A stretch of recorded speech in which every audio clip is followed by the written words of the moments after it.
এই ভূখণ্ড বিগত ফ্যাসিবাদী আমলে সবচেয়ে বেশি নিপীড়নের শিকার ছিল। দিল্লি না ঢাকা, দিল্লি না ঢাকা, ঢাকা ঢাকা, গোলামি না আজাদি,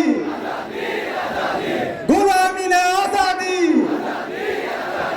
আজাদি আজাদি,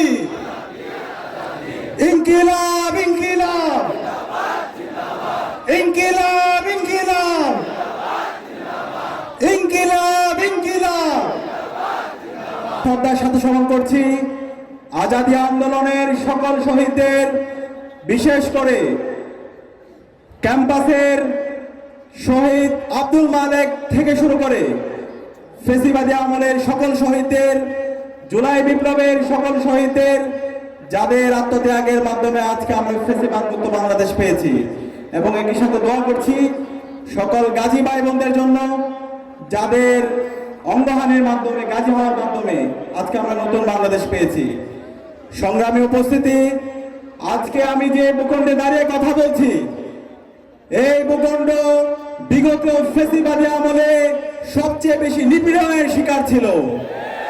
আজকে আমি যে ভূখণ্ডের মানুষের সামনে দাঁড়িয়ে কথা বলছি, ফ্যাসিবাদী আমলে এই ভূখণ্ডের মানুষদেরকে তাদের পরিচয়ের কারণে বিভিন্নভাবে নির্যাতন নিষ্পেষণ করা হয়েছে।